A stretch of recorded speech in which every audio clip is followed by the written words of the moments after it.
All right, guys, we're back here on Southeastern 16, presented by FanDuel SEC Basketball Awards for the 2025-26 season. Actually, it's just the 26th season. These are our awards for SEC play. So don't be picking on us, saying, well, this guy did this in November. We don't care. We're talking about SEC play here. And some of us dressed for the occasion. Max Barr is ready to hand out his awards for the year. Probably the most important day of his professional career when it comes to handing out awards each year. So Max is dressed in the fine and collar attire, and that's how you know it's a very important day here at Southeastern 16. Brian's on my timing this morning. Show me your madness, baby. Let's go. This is one of my favorite episodes of the entire year, the entire 365, the SEC awards, baby. Fired up. I was up early this morning, Blake. I'm up and at 'em. There's been a difference. There's been a big difference from last week to this week. It takes a little bit for people to have March set in. It's a little bit of a shock. Your body's got to adjust. We're adjusted. Yeah. All right. No time to waste here. We got a lot of awards to get to, and we got about a 45-minute show. So let's see what we can do in trying to get to all of these awards, and let's see what we can come up with. All right. Let's start with our sponsor awards, Max Barr. Let's get to some awards from our fine sponsors here, okay?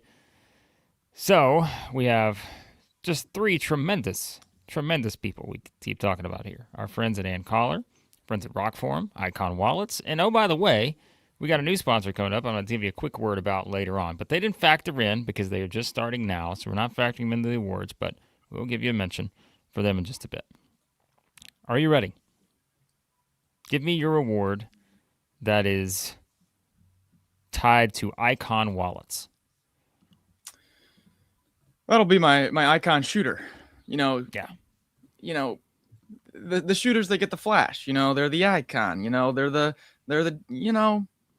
the spark, right? Now, we had two players make 55 threes in SEC play. 55 threes. Two of them.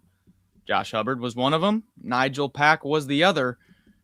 And Pack shot it a bit more efficiently. Pack at 44%, Hubbard at 34%. So my Icon shooter of the year for SEC play. Shout out to Icon Wallets. You want to be paid? You got to shoot like Nigel Pack. Nigel Pack, he's the winner. The sweep, as he was the Icon shooter of the year. He made 100 plus. Mark it down. Game over. Nigel Pack. The Sooners are soaring. And there you have it. All right. Yeah. Hunt said the Icon Wallet Award goes to the highest paid SEC player. Now that could be another one. You could have that your own award. That could make sense. All right. What about our ROKFORM Award? Our ROKFORM reliable. Our ROKFORM reliable. We've been giving out a reliable player of the week every Saturday, and there's one player that has won the award 3 times more than any other player this year. I don't think it should be any shock to all 16 fan bases that the Rock Lock Reliable Player of the Year is none other than Arkansas's Billy Richmond. He came off the bench, and he did his job every single game. Might not have been the flashiest every game. Might not have been hitting threes. Might not have been the Icon Shooter of the Year. That's fine, because what you needed from Billy Richmond, he gave you every single game. Good call, Billy Richmond. Actually got the runner-up trophy for me in the ROKFORM Rock Lock of the Year. However, I gave out this award back in December. It went to a certain player, and that has not changed. So, my Rock Lock Award for the 2026 SEC Basketball Conference Play portion is none other than Sir Thomas Houck. Nothing changed from December. Tommy H. One of potential multiple awards today at Southeastern 16. We'll find out. Tommy H. Mark it down. All right. How about our and collar? Now, this one, I'm going to make sure I get my phrasing right on this. So, for the and collar award, to me, this is like you could do this a lot of different ways. Performance menswear brand. I mean, performance, easy to gauge on that. A little Workleisure. Who's someone that really represented the Workleisure aspect of their game? Or, I'm going to let you give yours first. Who's the person that was stretchy, affordable, and makes you look good? Now, that's where my award's headed on this one. Let's see where you go first. I actually didn't have an and collar award. Well, you suck, because my award, stretchy, affordable, makes you look good, none other, folks, it's Tommy H. Tommy H just went back-to-back in my player awards here. Back-to-back, it's Tom H. There's no other answer. The man is a stretch 3 out here doing all kinds of stuff. Affordable. Whatever they're paying him's not enough in Gainesville. And how great has Tommy H. made us look? Made us look, not make us. Made us look since we're sitting there at the SEC tournament 2 years ago and we're saying that guy's going to be a legend. And we knew it. Tommy H. Mark it down.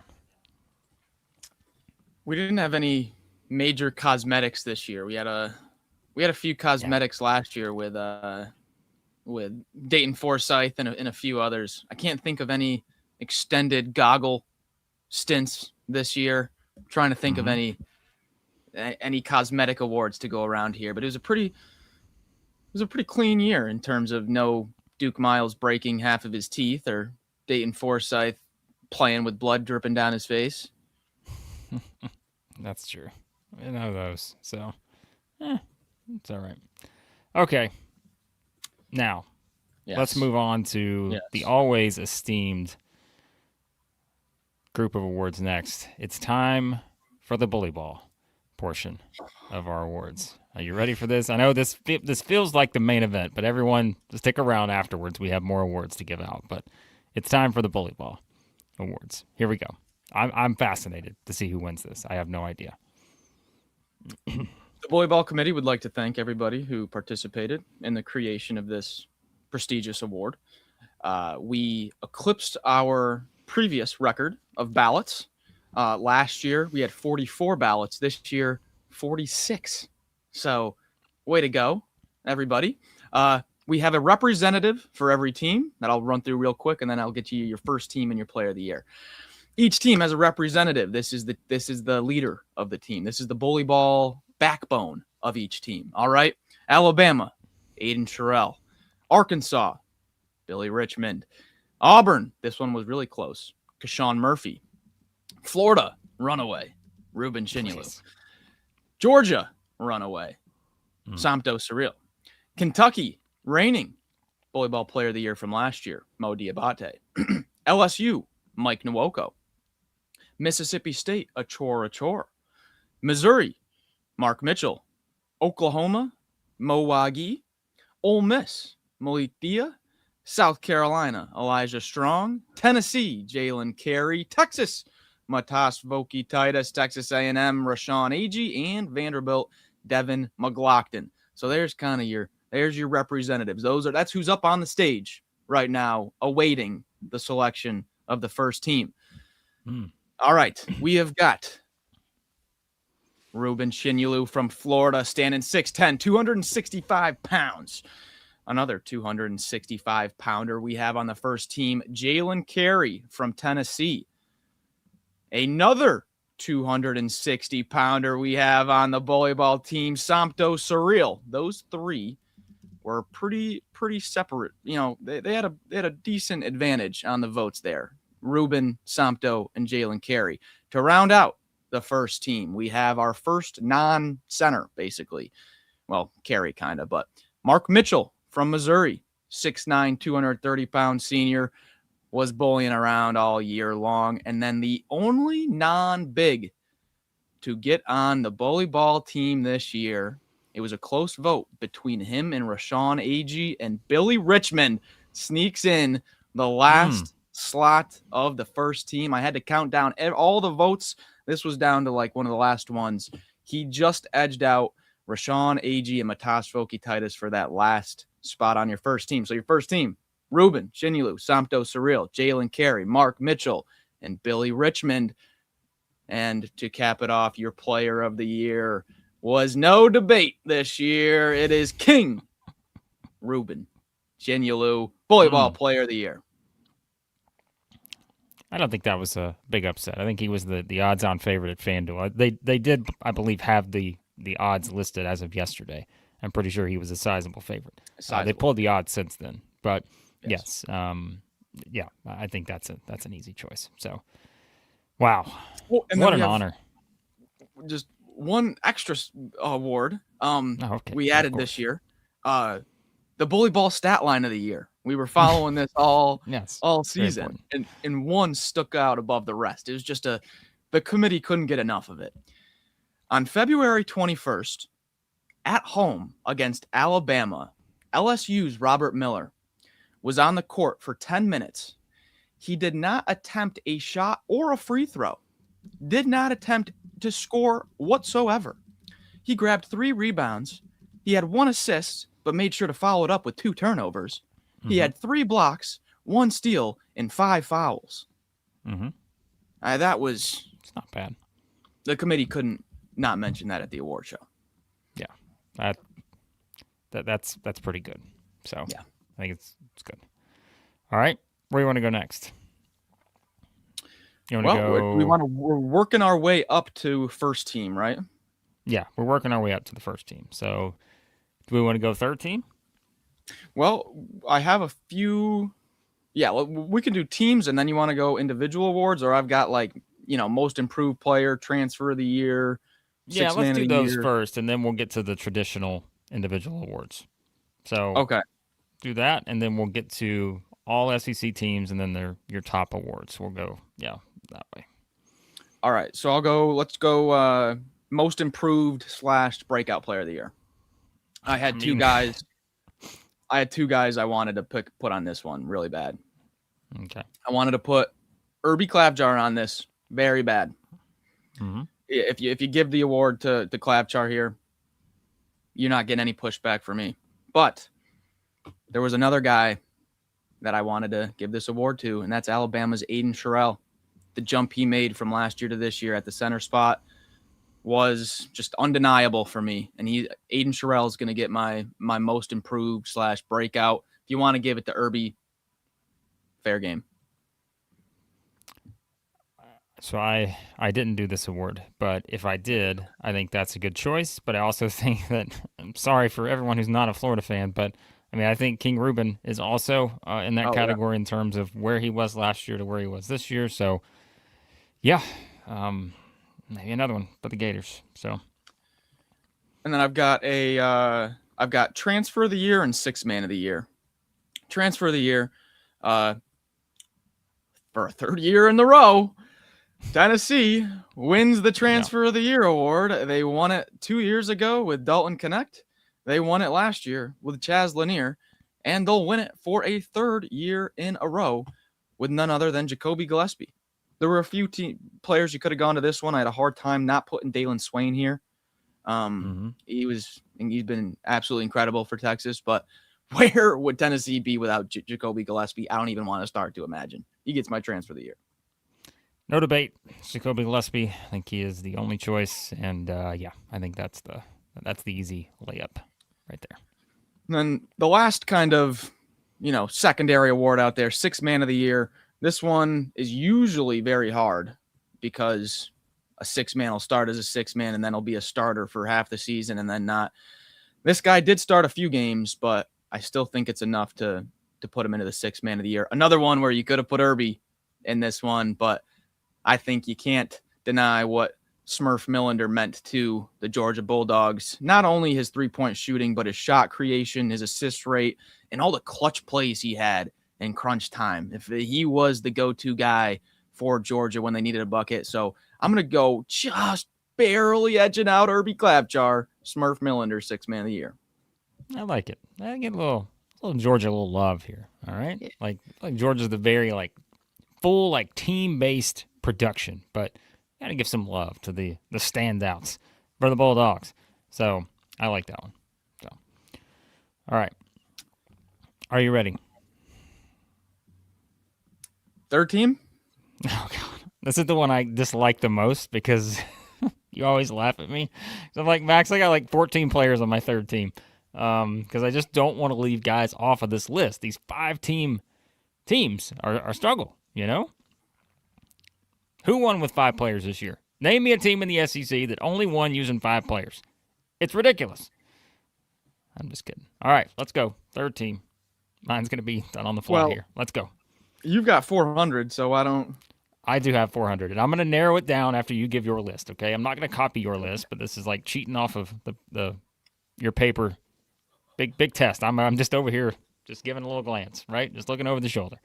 So now some of these names may surprise you, but when we get into the names on the second team, they would surprise you as well on the third team.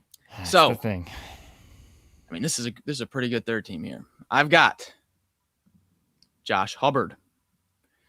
I've got Nate Ament, Keyshawn Hall, Rashawn Agee, and Trevon Brazil as my 5-man third team.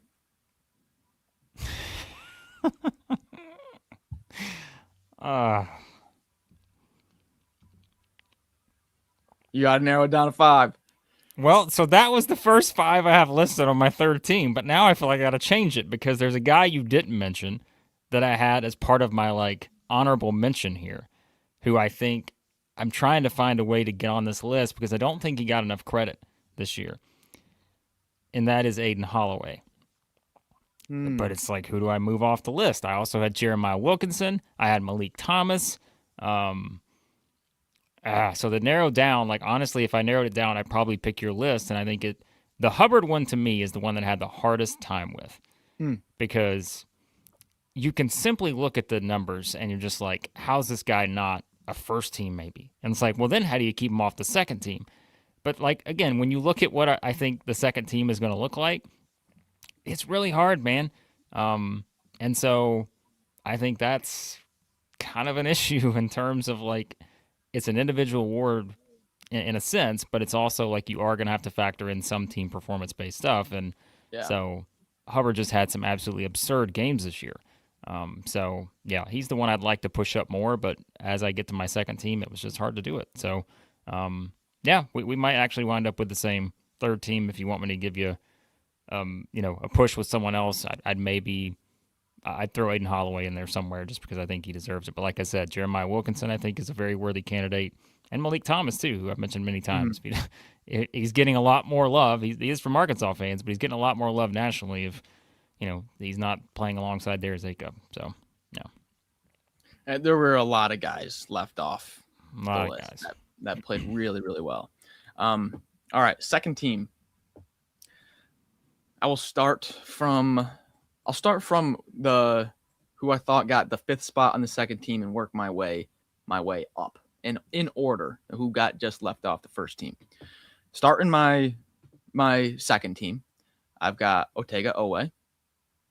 Okay. And I've got Mark Mitchell, Dalen Swain, and then the 2 that just barely got left off my first team, topping out my second team here, Jacoby Gillespie and Ruben Chinyalu.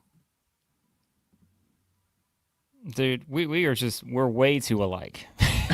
This is just, I don't think we've ever in doing this have had the exact same first, second, and third team. But now that I see who your second team is, we're about to have the exact same first, second, and third team. So really? I had the order swapped. So I had Mark Mitchell as the 5th guy. And then I had Otega Owe. Then I had Dalen Swain. Then I had Jacoby Gillespie. Then I had Alex Condon. Okay. So you had Condon rounding it out. So there's the swap that we're going to have because I did, spoiler alert, I put King Ruben as a first teamer here. So just I could not do it. So I you're not going to get any pushback from me. Yeah. Jacoby Gillespie, heck of a season for a point guard to get put on the second team there, but there were a lot of good point guards this year. It was a point guard heavy year on the awards. Are we ready for the first team? So I'm going to assume we, again, minus the Florida swap, we pretty much got the same. So we all but got, I guess, one player that was swapped. So yep. So you had Condon rounding out your second team, and you had Ruben as the last member of your first team, and I had that swapped. I had Ruben on my second team, and then I had Alex Condon as the last member of my first team. Yep. And then we both have the four. And there's no chance we have a different four because it has to be Tyler Tanner, LeBaron Philon, Darius Acuff, Tommy H. Yep. The four or the three incredible guards, Tyler, Philon, and Acuff, and Tommy H. That's my first team. Always a hard exercise, but as I started going through it this year, I was like, you know what, this is.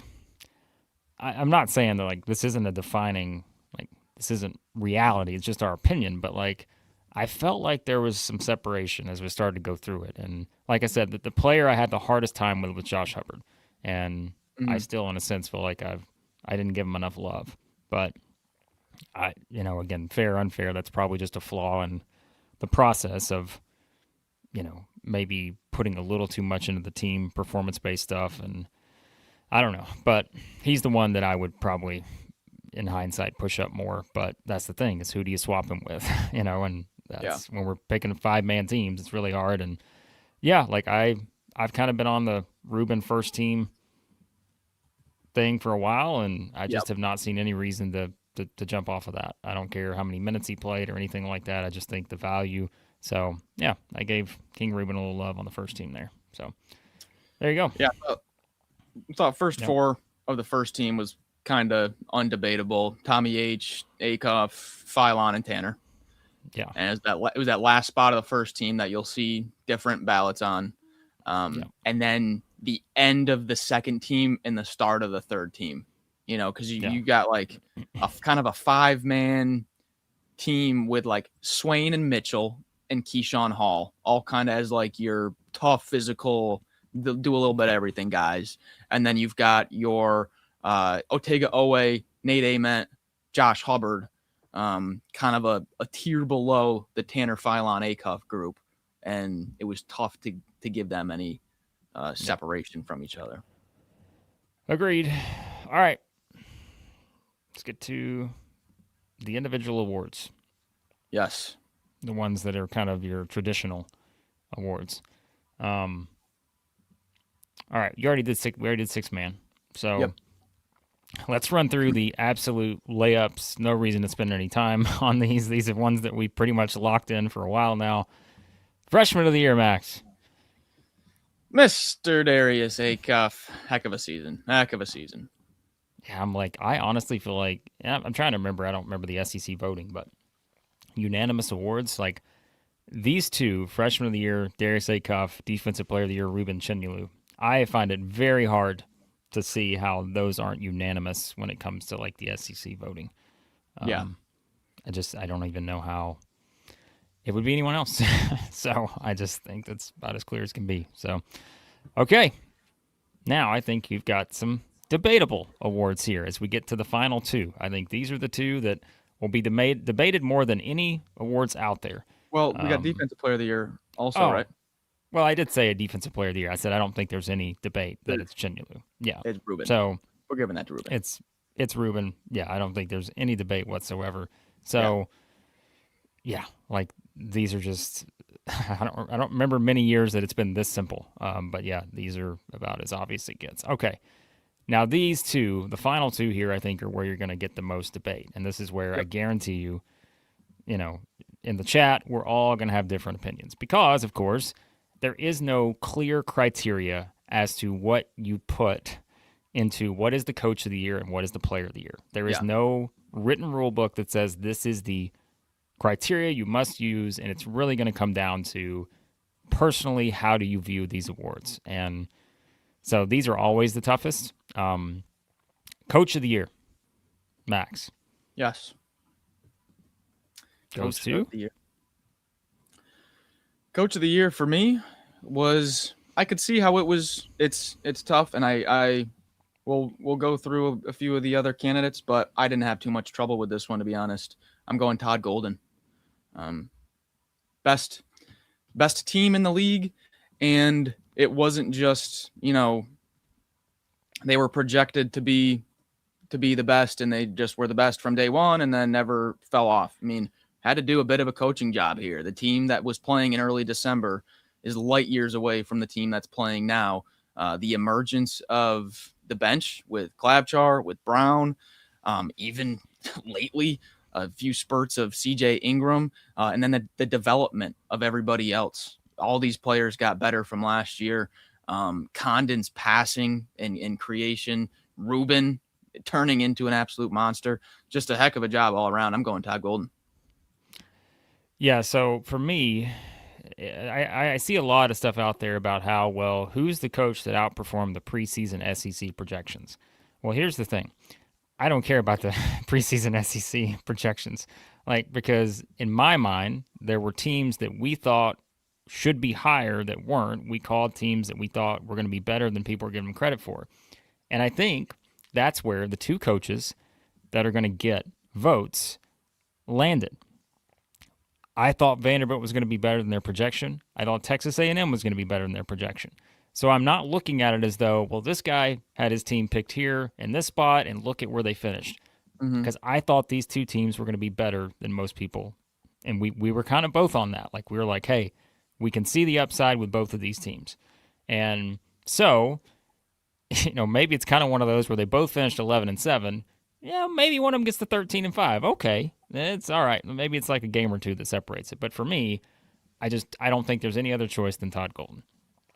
Florida was absolutely dominant in SEC play, and I've said before, I hate how sometimes we don't want to just reward greatness. And I'm not saying that the other teams weren't great at points this season, but it's like we almost just want to take it for granted in that, okay, well, they're Florida. They won the championship last year. How can you give it to him? Because you know how hard it is to do the same thing again? You know how hard it is to get a team to be that good the next year when you're changing out these players and all that? It's a very tough thing to do. And so, yeah, Todd Golden, Coach of the Year, in my opinion. So there were a few of the other, the other angle of a preseason expectation being exceeded the most. I actually gave an award for that I feel like I could sneak in right now that fits into this conversation. I did a KenPom Team of the Year award, basically just what team beat out KenPom's expectation the most. And it was Georgia. Georgia beat their preseason expectation by 13. Oklahoma beat it by 12. Never wrong, never wrong, only early. There you go. That's right. And then Arkansas beat it by 11. But yeah, the team that beat their preseason projection on the analytics the most was Georgia. So you could throw Mike White and, into that grouping of teams that outperformed. All right. Before we give you our player of the year, let's tell you about And Collar, AND, Performance menswear brand. Already handed out awards today for And Collar. Head over there, our fine friends, and yeah, check out all their fine stuff. Again, polos, button-ups, quarter zips, pants, suits, nice white shirts with ties. Check it all out over there at And Collar. Use our code SEC16, 16% off over at andcollar.com. And check out our fine friends at ROKFORM, ROKFORM.com, the world's strongest magnetic phone case, extreme protection, super strong magnets, rock lock.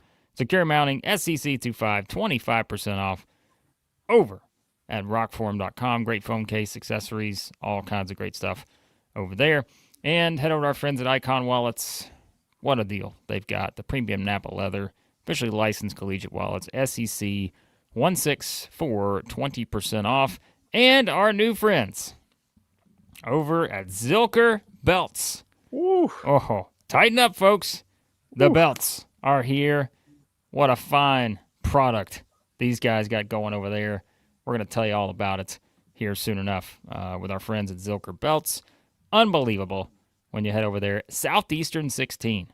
Southeastern 16 for 25% off your entire order over at ZILKERBelts.com. Go ahead and check out the selection they got over there. Go ahead, check it out. More details to come. Nice. All right, Player of the Year, Max Barr. Here we go. There will be no debate over this in the chat, I'm sure. This is the big one. What a race it's been this year. What a race. It's been the best race, I think, in the past 3 years in terms of just how many candidates we thought was the favorite at different times in the year. I mean, Keyshawn Hall was playing so well at one point. He was the number one player on Ken Palm's SEC Player of the Year ratings. You had Phylon, who was the choice at one point. Even a little bit of Tyler Tanner at one point. But then it seems to have come down to the two of Darius Acuff versus Thomas Houck. That is the debate.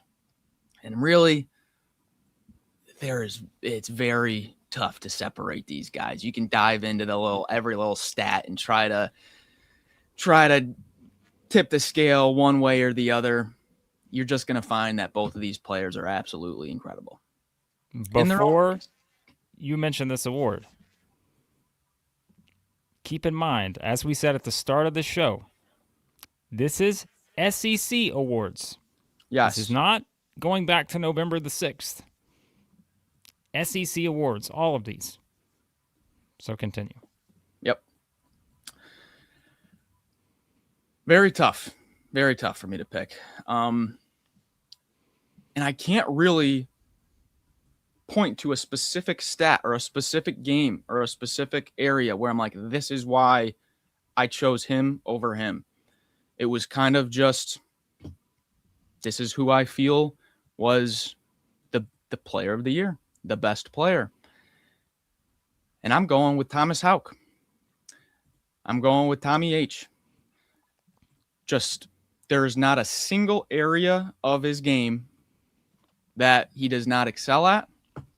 Offense, defense, on the perimeter, in the mid-range, under the basket, offensively or defensively, he's got it all, every single box checked. Now, he may not have the flash in the offense that Darius Acuff has, and if you want to give it to Acuff for that reason, you're going to get no pushback from me. But I'm going Tommy H. He is the epitome of a complete player. Sir Thomas, our guy, who, again, 2 years ago, we're sitting at the SEC tournament. We're looking there and saying, this is our guy. Denzel Aberdeen was our guy, too. And he was. At least we're still in the SEC. But Tommy H. was our guy. And I'm sitting there thinking now, my guy, Tommy H., has locked up the ROKFORM Icon Wallets Award. He's on the first team All-SEC. This is my opportunity to give Sir Thomas the SEC Player of the Year. To think I would have been sitting in this position, Max, having the opportunity to give our guy, Tommy H., the SEC Player of the Year. And I don't do it because I'm giving it to Darius Acuff. And I get all the stuff you said about complete player and all this other stuff. But when I think about, again, for me, and what I look at, I just think it's one of the most incredible SEC seasons I've seen in a while. And so I am going to give Darius Acuff my SEC Player of the Year. So, and you're not going to get any pushback from me. I think it was in Florida Basketball Hour, who does a great job breaking this stuff down, broke down the offensive win shares, the defensive win shares, like really did a deep dive into the analytics of who impacts winning more, Acuff or Tommy H. And it was like identical. Literally like hundredth of the not even 10th of a decimal separation between these two guys in terms of who impacts winning more. Take your pick. Arkansas fans, you're going to unanimously select your guy. Florida fans, you're going to unanimously select your guy, as you should. Honestly, Blake, with how close we've been without all our awards, third team, second team, first team. Yeah. This should just illustrate how close the SEC Player of the Year was that we're split. Well, and look, I'll be honest with you guys. Like we don't go over our awards beforehand. Nope. Like, that's the thing, is like, I didn't know who Max was going to pick. He didn't know who I was going to pick. So the fact that we did split it, like Big Gator EJ brought it up, like a 50-50 split, I think it's perfect. Yeah. And that's the thing, is if you had to ask me right now to predict like how I think this is going to go, like in the voting for the actual SEC awards, I don't know, because I told you, I think that there is somewhat of a chance you could have a co-SEC Player of the Year situation. It's unlikely, but if I really think about it, like if there is a year where you're going to get something like that and you compare the overall numbers, it's possible. But again, it's just kind of one of these where I think you look at it, and again, these were two incredible seasons for these two players. So again, how do I act like I'm hating on my guy Tommy H? I see some of the stuff in the chat. Are you kidding me? We've been on the Tommy H train for 2 years. So just so happened you had a once in a generation type player come through as a freshman, and just was outstanding. So also this award is not who is going to end up being the best NBA player. It's nothing. It's not what's more impressive given if they're a freshman or if they're a junior. It's not if this player was removed from this team, what team would face a bigger negative impact. It's none of those. It's purely player of the year. Who was your MVP for conference play from January 1st till now? Who is your player of the year? That's all it is. No. And so I feel like a lot of times other aspects get leaned on, and if you want to go future route, well, obviously ACUF is going to be a little bit higher on the mock drafts than Tommy H, but that's not what this award is. No. There you go. So again, complain, argue all you want in the chat. Let's get to Josh's super chat here. $10 super chat. Whoa, is that a revenge tour I see coming up for Arkansas in the SEC tournament? Dangerous not to give ACUF the player of the year. You want that man to drop 50 points per game in the NCAA tournament. He'll rock you like a hurricane. You see some of those weather lines he got in there, right? Got to make sure you get that in there. So, tremendous. All right. Okay. What else we got here? That's it, right? Is that all the awards? We didn't forget anything? Yeah, I believe so. I don't think I have another one. All right. That was actually, I thought we'd take an hour. We had 35 minutes. We got through the awards. Are you kidding me? We've come a long way. We're punctual. So, we're, punctual. We're ready to rock and roll. Yeah. That's it. We're ready. All right. So there you go. Our thoughts on them. You guys hand us your awards and all this. Big Baller Brett wants power rankings. Ha! Thank goodness we don't have to do those anymore. Although it kind of feels like power rankings when I look at the chat right now. I'm getting a little power rankings feel on a Monday. I like it. So, we'll debate. Hey, it's March 9th. The passion is at an all-time high here. It's been a long season, but a quick season. March has snuck up on a lot of people. I feel like I've seen a lot of wow, this season flew by posts the past week or so. Well, this month is going to be something here. One thing that my roommate and I were talking about, Blake, was we're smelling buzzer beaters this year. How our friends at FanDuel will give out a little prop. Will there be a buzzer beater? In all of March Madness? I know last year there wasn't. It might be 2 years in a row, but I know last year there wasn't because I took it and it didn't hit. This year, we're smelling buzzer beaters. Did you guys see that Boston against Navy buzzer beater? Oh my gosh! Yeah, March is in the air. Yeah, it's in the air. A lot to be determined when you look at this, and we are going to do something. Maybe this afternoon, maybe tomorrow morning. We're going to kind of debate and figure out how we need to do it, but we got to do something on like your updated bracketology, where teams stand. As I mentioned on Saturday, you guys know we talked about it yesterday when we did the bracket reveal and all of that. I mean, my goodness, the SEC could not have asked for a better gift with the bubble this past weekend than it got with all these teams losing. And so, yeah, I mean, it's it's where we're at right now. So I don't think any SEC team is completely out that's been in the picture, and that goes for Auburn. That also goes for Oklahoma now. So Lenardi moved Oklahoma into his 7th team out. So I told you they were going to be there. I said they're about to move in, folks. Be ready. The Sooners are bringing their bags. They're coming on into the house, and they're just going to be sitting and waiting. So yeah, that's where we're at. So we're going to do something on that. Tomorrow we're going to give you our full SEC tournament predictions, not the individual predictions we'll do on each game day, but because, again, we'll have the right to change our picks as the tournament goes on. But we're going to give you our full bracket from the start. We'll pick every game and give you a winner in the SEC tournament bracket. We're going to do that tomorrow. Like I said, maybe this afternoon we'll see what the timeline looks like. We may try to do something on bracketology. Don't know if it'll be live, but we're going to give you something to kind of look at where things are at with the brackets and all that and see how it goes with this bubble picture. So we've got no gut bracket tomorrow. True bracket here. Picking our picks, right? Yeah. I mean, we're just going through, not a gut bracket. We're making our picks for every SEC tournament game, and we'll see what we get to out of that. Just got the willies from that. First real bracket of the year. You put all that research into these awards. Well, now it's time to put all your research into the SEC tournament because we got to predict every game up front. If you want your FanDuel odds, by the way, I'll give you those. This is insane. Florida, minus 180. Arkansas, plus 700. Alabama, plus 700. Tennessee, plus 850. Vanderbilt, plus 1,800. If you want some money on the Cats, they're the only other team listed at plus 3,500. So nothing. Or wait, no. Sorry, there is. Okay, it's a little bit further down.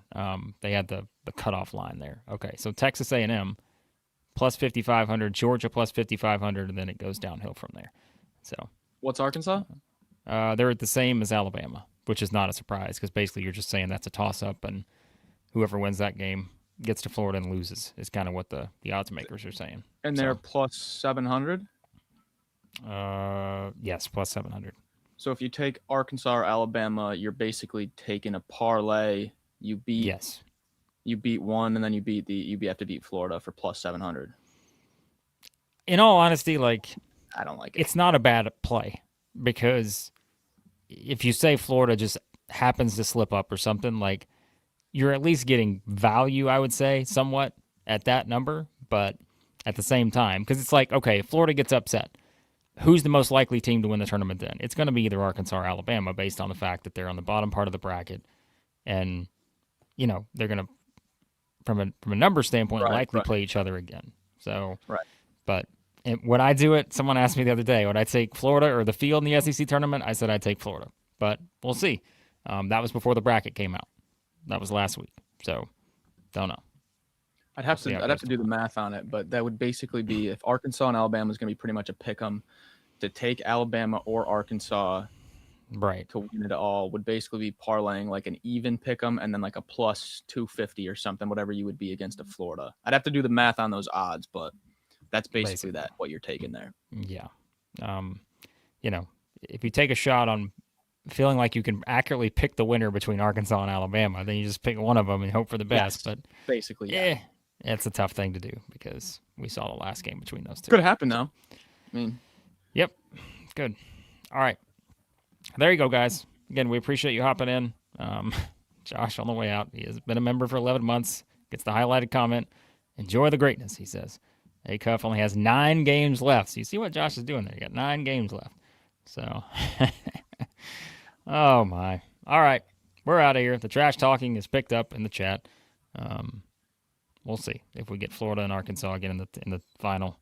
We'll find out. But sign me up. We'll be back with some more fun, exciting stuff. Again, we may actually do something live this afternoon. We'll see how the schedules look to give you an updated bracket and all this kind of stuff. We'll give you a lot to discuss.